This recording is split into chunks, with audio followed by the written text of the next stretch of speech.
Hey, everybody. Thanks for tuning in to the Hanging On to Hope podcast. I'm Brenda J. And I'm Karen Wonder. And we are hangingOnToHope.org.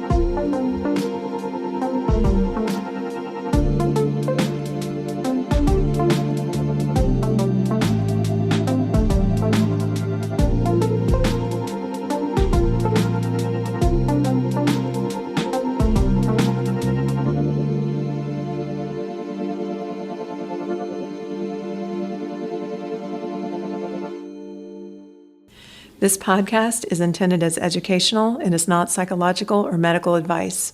Always consult a professional when needed, and we disclaim any liability in connection with the instruction, information, or advice given. Hi, everyone. Welcome to the Hanging On to Hope podcast. This is Brenda J. Today, we are interviewing Gretchen Baskerville, author of The Life-Saving Divorce. Gretchen has been a divorce recovery leader in churches for 20 years, and this book is based on those experiences and interviews. We believe it is important to bring Gretchen to the show to help educate us on this topic of identifying and defining whether you're in a destructive marriage, if, when, and how to get out, and to give us hope and healing afterwards. So Gretchen, welcome to the show. Wow, thank you so much. It's great to be with you too. Continuing with part 2 of The Life-Saving Divorce. So you say in chapter 4, a marriage must be safe and loving, or at least respectful. Otherwise, it's not a marriage. It could be kidnapping, incarceration, or servitude, but it is not a marriage. Can you explain what a healthy relationship looks like and a healthy marriage? We would like to educate our listeners to what a healthy relationship looks like so they don't repeat past patterns over and over. Oh, right. So I think a good marriage, we've talked plenty about the marriage at the absolute bare minimum has to be safe and loving. Okay.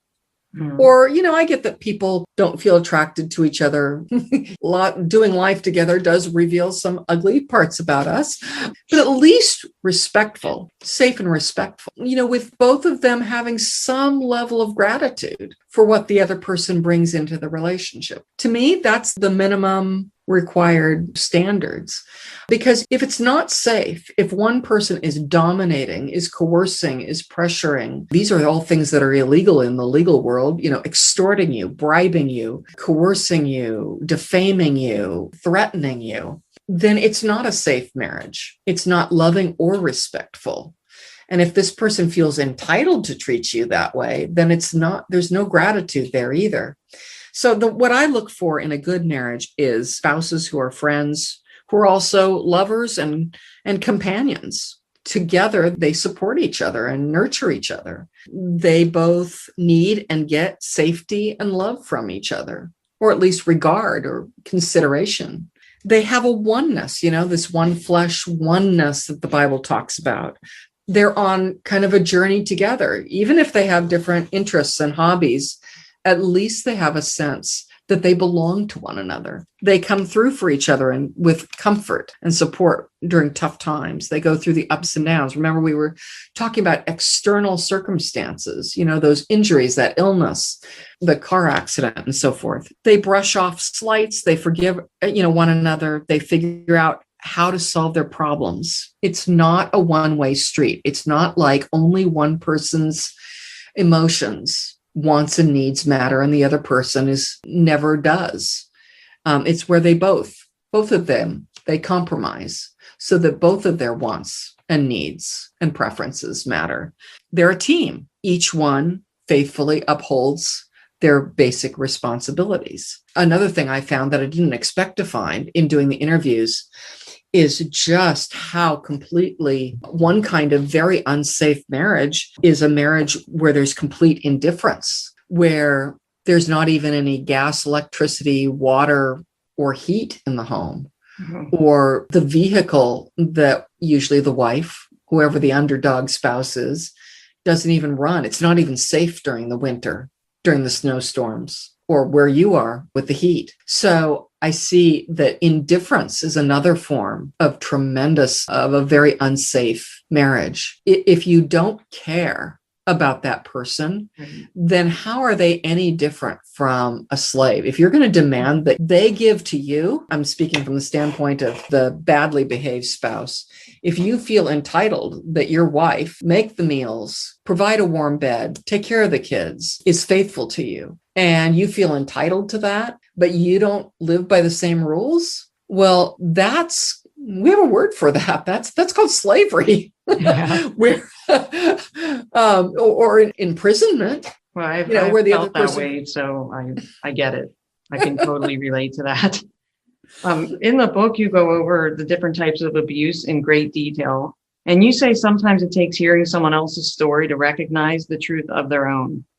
You also mention an online test that you can take to see if you're being abused, but advise to be cautious and maybe take it on someone else's computer or a library. Do you have any information on where they could take that test? Yeah, I have 7 different self-tests you can do on my website, lifesavingdivorce.com/self-tests with an S at the end. And so 7 different ones, they're all free. And some of them are Christian, some of them are from the government.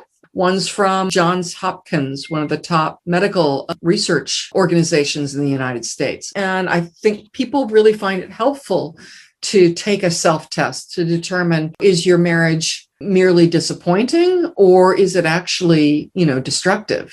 Okay, so you say in chapter 3, you talk about the 27 myths about you and divorce. Some examples are you don't take God-ordained marriage seriously, or you didn't try hard enough, or attend church enough, you're exaggerating, it's your fault they cheated, abused you, or didn't submit. God will heal your marriage if you pray, or if it's God's will for you to suffer. God forbids divorce, or divorce is sin and will shatter the image of Christ. Divorce will destroy the children. If you're godly, you can marry any Christian and it will work. And Christians are required to forgive over and over forever. You are one flesh and have soul ties. Myth 25 in your book says you can only divorce if they hit you. The other abuses, emotional, spiritual, financial, and verbal abuse, don't count. Can you expound on that with the truth of God's word and some scriptural references? Yeah. So we already talked about 1 Corinthians 5:11 that does go into the other kinds of abuses. We've discussed 1 Corinthians 5:11. That goes through a lot of the different kinds of abuses, swindling, and then we also talked about 2 Timothy 3:1-5, which goes through a whole nother laundry list of things that people who claim to be Christian do them. We're not even to associate with them. So I do think that I have a whole chapter 3. That's my whole chapter on the myths of divorce.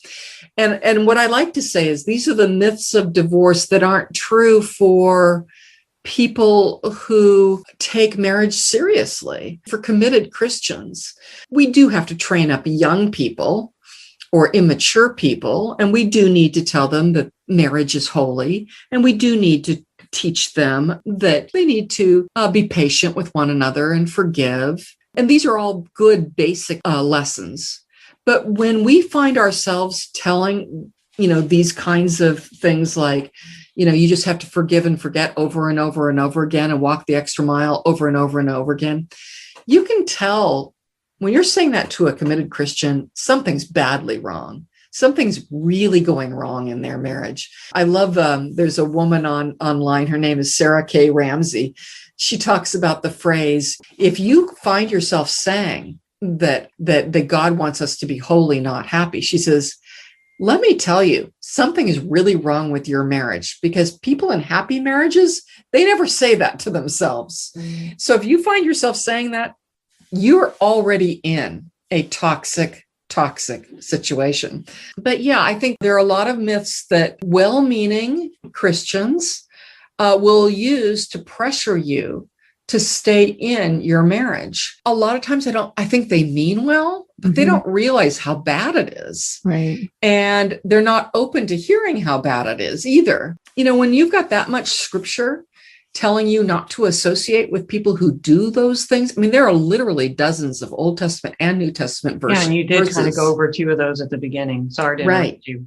Yeah, no. So I won't repeat all that, but Oh yeah. you know, Okay, so one we of did both. one of the myths you mentioned was you can't divorce because you have to stay for the sake of the kids, or divorce will destroy children. But basically, there's so many messages coming out from of our churches, our Christian marriage authors, and our Christian pro-marriage at any cost organizations that keep pressuring us, and they especially pressure wives.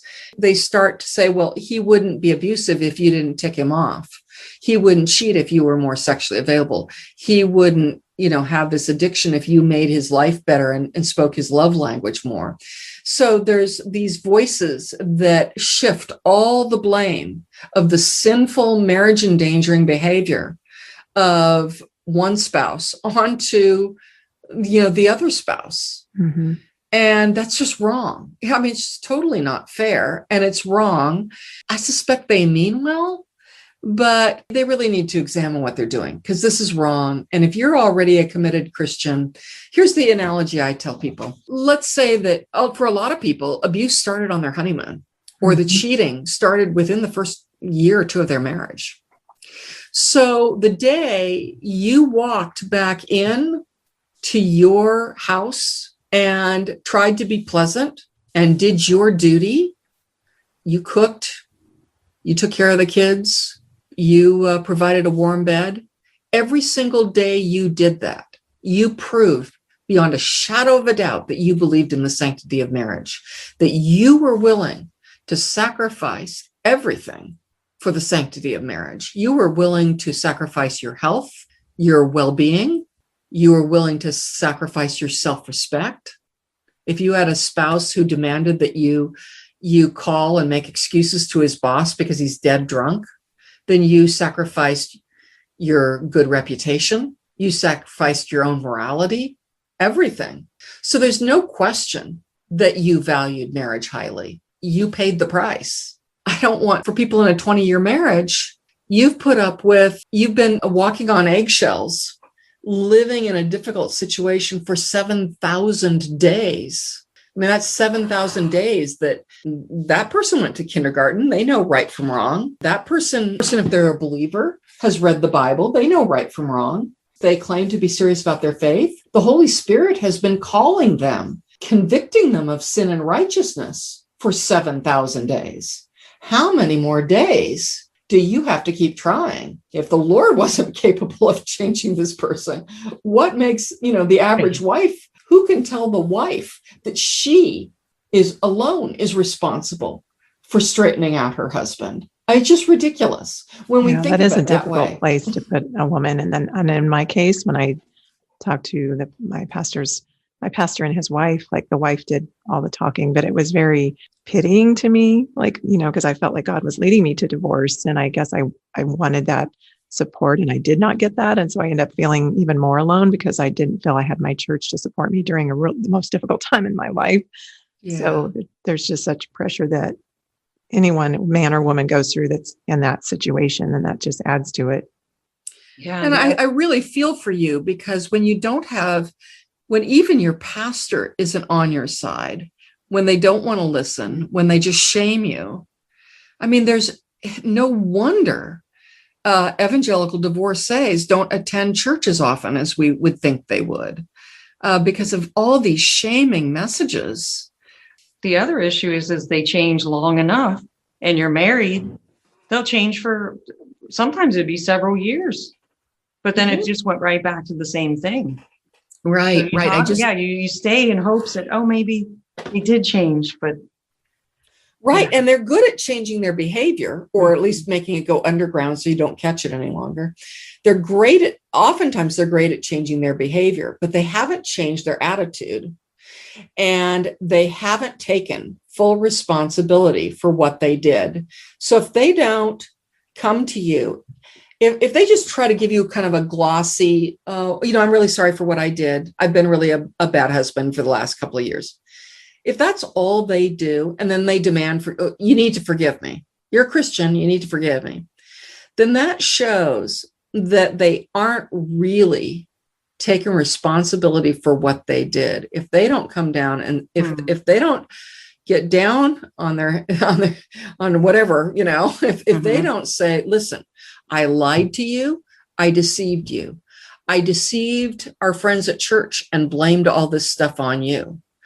I caused financial crisis in this home because I squandered our money on things that only I wanted. I did this, I did that. Unless they are willing to go into complete and total detail about what they did and what that cost you, how that injured you, how that injured the family, how that injured your reputation, and really take responsibility.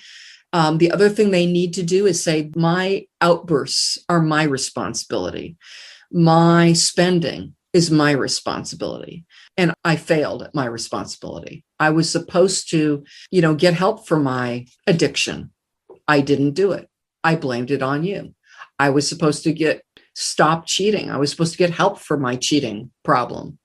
Instead, I blamed you.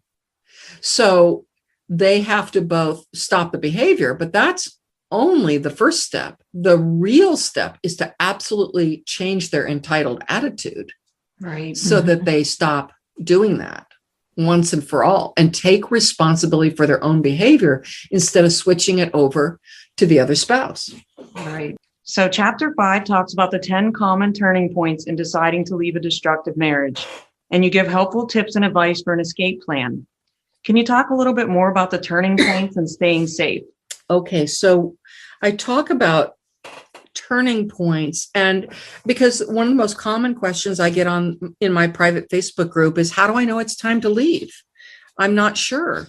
Should I wait? Should I try harder? Should I stay for the kids? Should I wait until I have a little bit more money saved? What should I do? So I'm going to give you my answer. And my answer is, I don't know what you should do. Only you know how you're being treated. Only you know what's going on behind closed doors. Only you know the character and the personalities of each person in your household. Only you know how much you can take. Only you know when enough is enough.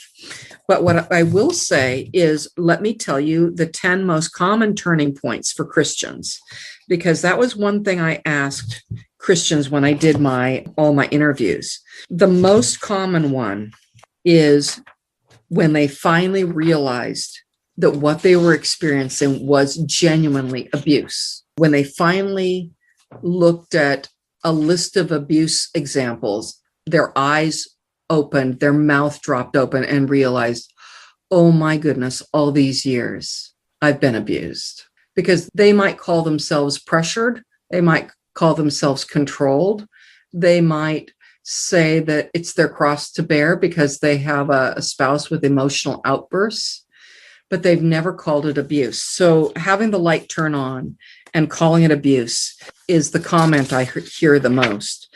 Second is fear. Sometimes they will just look in their spouse's eyes and realize something very bad is going to happen here. We just saw murder-suicide just in the last week. A teacher who was going through a divorce was shot and killed by her husband. And so we do have a lot of people who see that look in their charming spouse's eyes and realize he's going to kill me. And so they run. Another one is protecting their children from direct or indirect abuse. It's been determined that even observing abuse, seeing a nurturing parent getting abused, is more damaging to a child in some cases than being abused themselves. Another example is I interviewed a ton of people who were so depressed. They had so many suicidal thoughts. They were in so much despair from the deceit and the cheating, the manipulation, the pressure and the coercion from their spouse.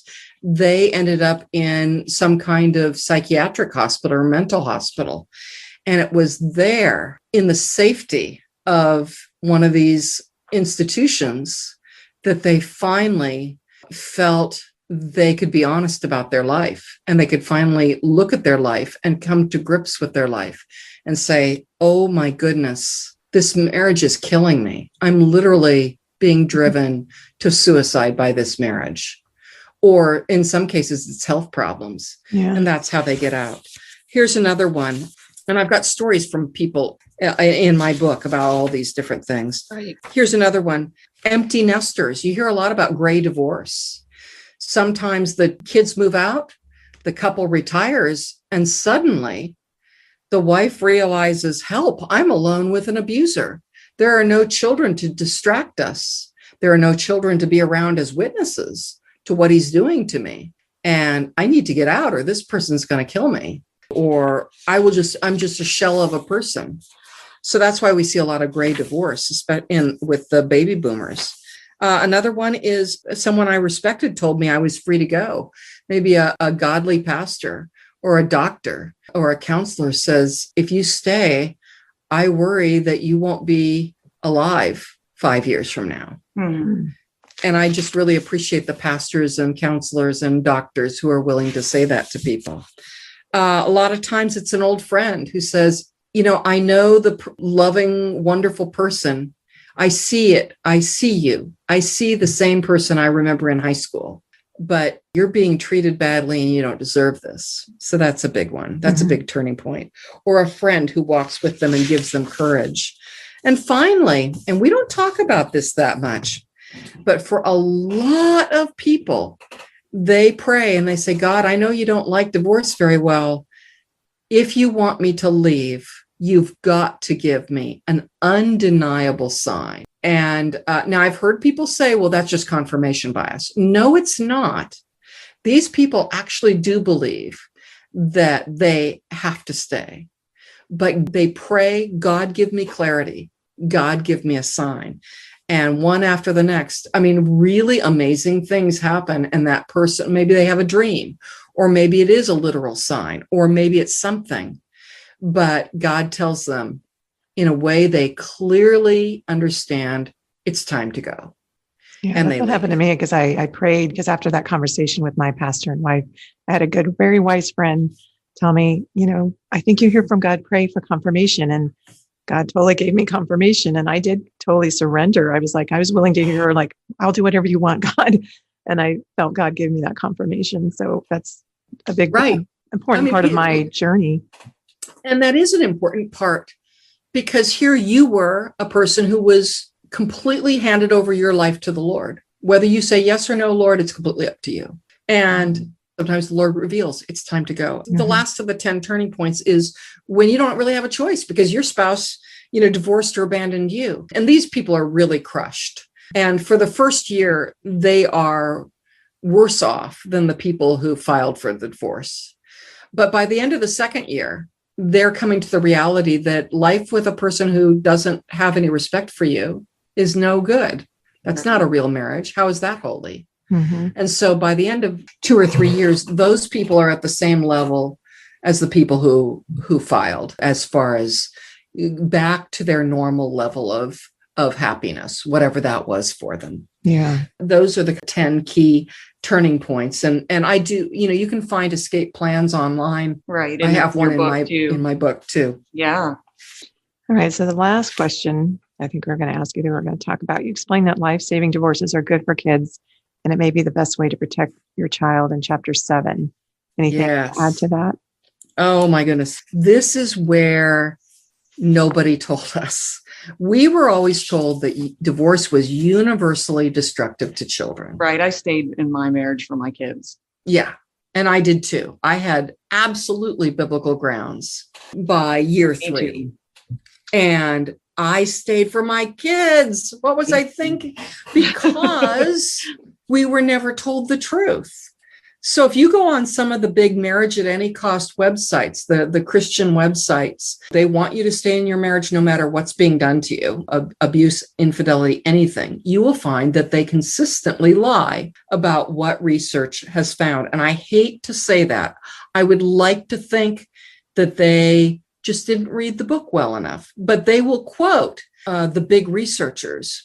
But there is a very popular article online that claims on a Christian website that suggests that all children are universally destroyed by divorce. And they mention a researcher named Dr. Judith Wallerstein. Well, the problem is, and they quote a quote from her on one page, but obviously they did not turn the next page and they did not read the whole book, because Dr. Judith Wallerstein, although, she is fairly anti-divorce, she said where there's abuse or neglect or severe indifference, of course you should divorce. No, you shouldn't stay for the kids. She says judges need to understand that even observing abuse is terrible for kids with lifelong ramifications. Right. And so these marriage at any cost websites will mention Judith Wallerstein because she was one of the most negative of the researchers. She believed that 7 in 10 kids of divorce turned out okay. Most researchers believe that 8 in 10 kids of divorce turn out okay. Yeah, in your book. Why is it that they're not being honest about what Wallerstein really believed? I mean, I've got a list of 10 quotes from Wallerstein, all saying, get the heck out of there. If there's any kind of abuse or severe indifference or neglect, get out of there. And that's why that's why we're doing the podcast, and anybody that's listening. I mean, I stayed for that reason, and so did you. So there's probably a lot of our listeners and other people that are doing the same. So this is great education. If you go on my website, I've got one whole page just dedicated to all these researchers who've been misquoted. So it's called lifesavingdivorce.com/Wallerstein, WALLERSTEIN.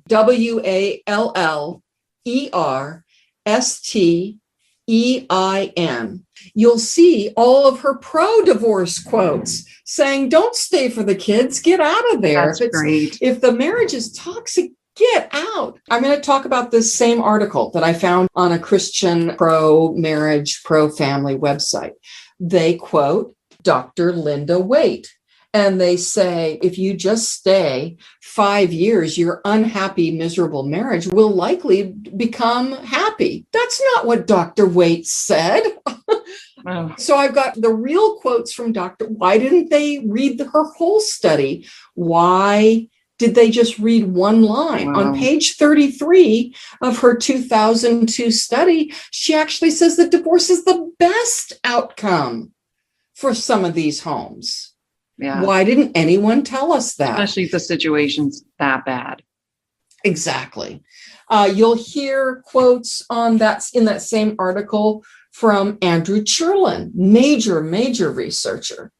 But he says a lot of the damage you see that we attribute to kids of divorce didn't happen due to the divorce. The damage was due long before by the toxicity in that marriage. Yeah, yeah. And so, but basically he said a part of the damage that we see in kids of divorce is due to the addictions, the abuse, the conflict in that marriage, even as far as 10 years before the divorce.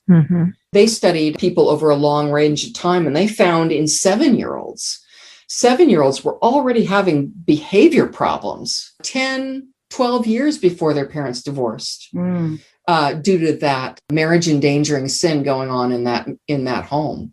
Another one is McClanahan. She's also pretty negative on divorce. But McClanahan I've got a quote on that same Wallerstein blog page with her saying, hey, we know that there are some fathers. She's a big pro-father researcher. And she says, we know that there are fathers that are so antisocial that it's bad for them to be in the same house as their children, based on the work of Jaffe 2003 study, which actually isn't in my book, but I've got it on my website. Well, I hope they go to your website and take a look at all this. The people who write these articles on these pro-marriage websites aren't telling you what the researchers really found. Same article on this pro-marriage website quotes Dr. Paul Amato. But Dr. Paul Amato said when the marriage is high discord or very high discord, divorce is better than abuse. In fact, he found that in the cases of very high discord homes, so these are probably the ones where physical violence and is going on, that the well-being of the child whose parents divorced was 10 times higher than the well-being of the child whose parents stayed. Wow.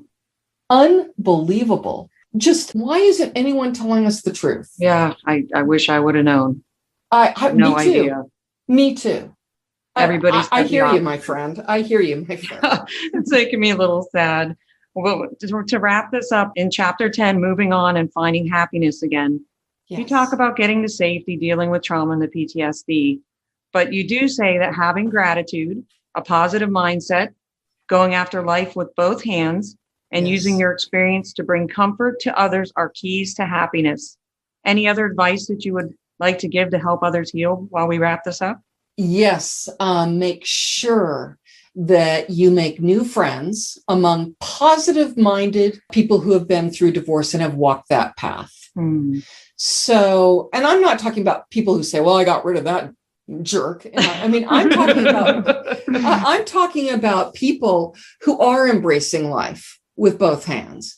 People who said, okay, I went through this divorce. It was really hard. It was extremely painful for 2 or 3 years, but I am rebuilding my life. I can't tell you how many people I interviewed who said, I went bankrupt, but today I own a home.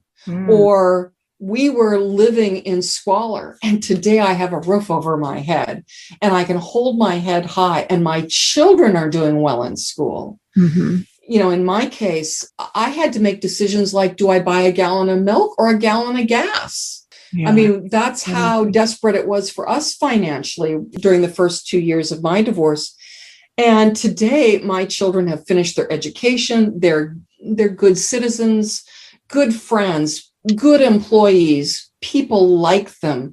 They love the Lord. They are decent human beings. And we won. And so you want to surround yourself with people with that positive mindset.